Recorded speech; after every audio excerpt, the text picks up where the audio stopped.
থেকে আপনাদের দর্শক আরেকবার স্বাগত জানাচ্ছি। আমার সঙ্গে আছেন কেন্দ্রীয় বিএনপির সহধর্ম বিষয়ক সম্পাদক সাবেক সিনিয়র জেলা জজ অ্যাডভোকেট দীপেন দেওয়ান এবং জামাতের মনোনীত প্রার্থী অ্যাডভোকেট মুক্তার আহমদ। আমরা একটু তাদেরকে সরাসরি প্রশ্নে যেতে চাই। প্রথমে আমি অ্যাডভোকেট দীপেন দেওয়ার কাছে জানতে চাই যে জুলাই সনদ নিয়ে রাজনৈতিক দলগুলো ঐক্যমত্যে পৌঁছালেও আপনাদের নিজেদের দলের যে কর্মী সমর্থক রয়েছে, একই সঙ্গে যে ভোটার রয়েছে, তাদেরকে আসলে কতটা সচেতন করতে পেরেছেন সেই বিষয়ে আপনাদের কি ভাবনা, সেই বিষয়ে আমরা একটু জানতে চাই। আমি বলতে পারি যে আমাদের তৃণমূলে যারা বিএনপির নেতাকর্মী রয়েছে, ওনারা যেটা জাতীয় ঐক্যমত্য কমিশনের বিএনপির সাথে আলোচনা করতেছে, সেগুলো তীক্ষ্ণ দৃষ্টি রাখছে এবং কীভাবে কোথায় মোটামুটি ঐক্যমতে করতে পারতেছে না, সেই বিষয়গুলো আমরা সরিয়ে দেওয়ার চেষ্টা করতেছি নেতাকর্মীদের মাধ্যমে।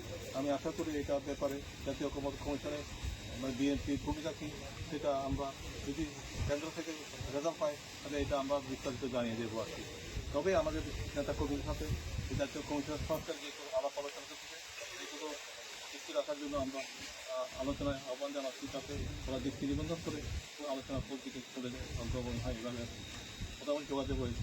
আচ্ছা, আমরা আরেকটা প্রশ্ন করতে চাই যে পাহাড় নিয়ে সাধারণত নানা আলোচনা আছে, নানা এখানে দুর্গমতা আছে, সেই অর্থে আসলে ভোটারদের কাছে পৌঁছানো এবং এই বার্তাটি পৌঁছে দেওয়ার বিষয়ে আপনারা দল কি ভূমিকা রাখছে?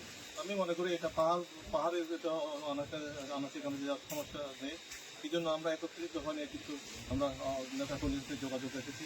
সেভাবে আমরা কিন্তু জাতীয় কমিশনের সাথে যে আলোচনা হচ্ছে সেগুলো আমরা অবশ্যই পৌঁছে দিতে পারি, এখানে কোনো কষ্ট হবে না আর কি।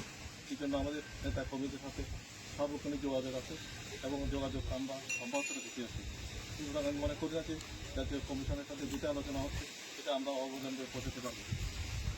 অনেক ধন্যবাদ। আমরা একই বিষয়ে প্রশ্ন রাখতে চাই জেলা জামাতের যে মনোনীত প্রার্থী রয়েছেন রাঙ্গামাটি আসনের অ্যাডভোকেট মুক্তার আহমদ, উনি ওনার চিন্তা ভাবনা একটু আমাদের সঙ্গে শেয়ার করতেন। আসসালামু আলাইকুম, বিসমিল্লাহির রহমানির রহিম। আমি বিশেষ করে এখন টিভির রাঙ্গামাটি জেলা প্রতিনিধি জিয়াউর রহমান জুয়েল এবং স্টুডিওতে উপস্থিত সাংবাদিক বন্ধুগণ, দেশবাসী সকলকে রাঙ্গামাটিবাসীর পক্ষ থেকে 299 আসনের পক্ষ থেকে ধন্যবাদ ও কৃতজ্ঞতা জানাচ্ছি আমাদেরকে আজকে কিছু জাতীয়ভাবে কথা বলার সুযোগ দেওয়ার জন্য। 5ই আগস্ট 2024 সালে যে ছাত্র জনতার গণ অভ্যুত্থান হয়েছে, এটার বড় উদ্দেশ্য ছিল দেশে একটা পরিবর্তন।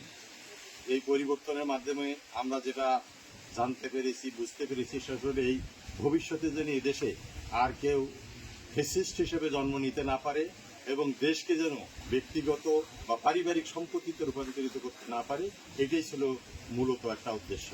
সেই উদ্দেশ্যকে সামনে রেখেই ছাত্র জনতা হাজার হাজার মানুষ প্রাণ দিয়েছে এবং আহত হয়েছে।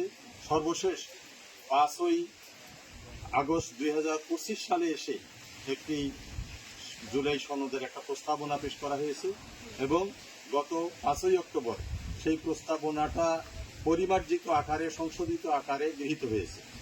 সেই গ্রহণের পর এটার আইনি ভিত্তির দাবি ওঠে সারা দেশব্যাপী এবং সকল স্টেক হোল্ডারদের মধ্যে। এবং সর্বশেষ গত কালকেই যেটা হলো, গত পরশু মানে ঐক্যমত্য কমিশনে 28টি রাজনৈতিক দলের নেতৃবৃন্দ উপস্থিত ছিলেন। যদিও ইতিপূর্বে এই বিষয়টা নিয়ে একটু বিভিন্ন ধরনের মত ছিল, কিন্তু সর্বশেষ যে মতামত এসেছে সেটা হলো আমরা দেশব্যাপী গণভোটের মাধ্যমে এটা বাস্তবায়নের জন্য পদক্ষেপ নেবে। এই প্রশ্নে সকলেই এখন একমত। তবে প্রশ্নটা হলো, যে কথাটা আসছে যে এটার প্রক্রিয়া কী হবে, কিভাবে হবে, সেটা আসলে আমি মনে করি যে বাংলাদেশের মানুষ এখন যথেষ্ট সচেতন।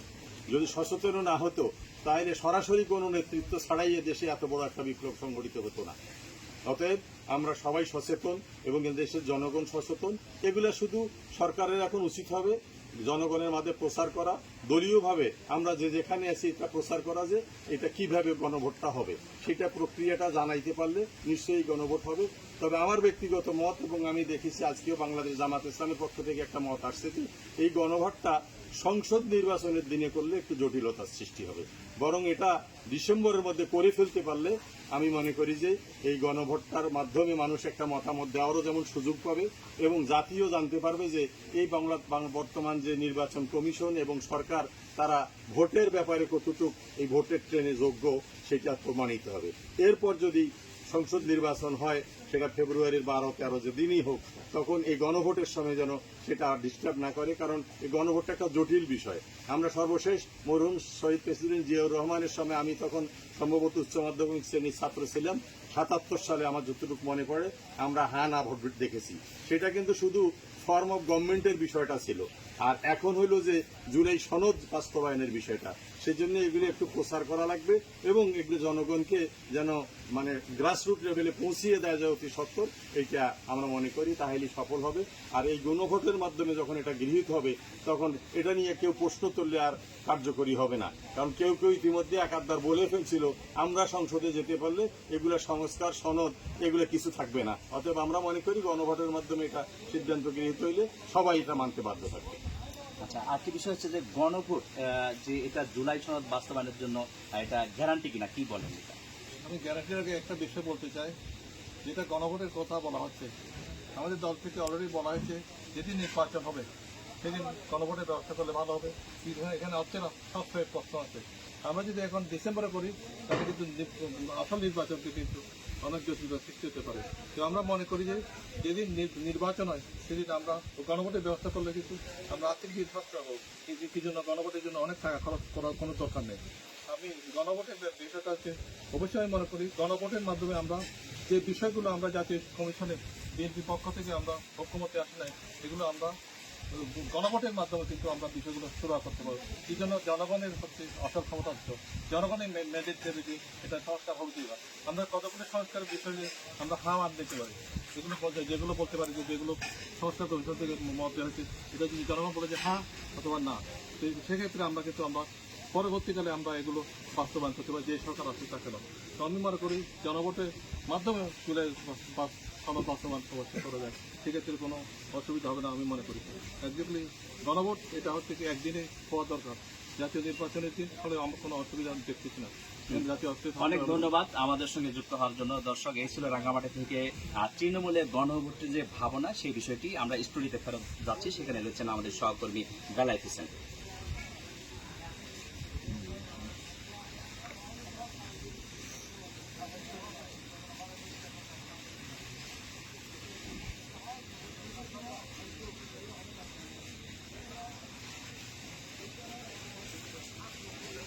অনেক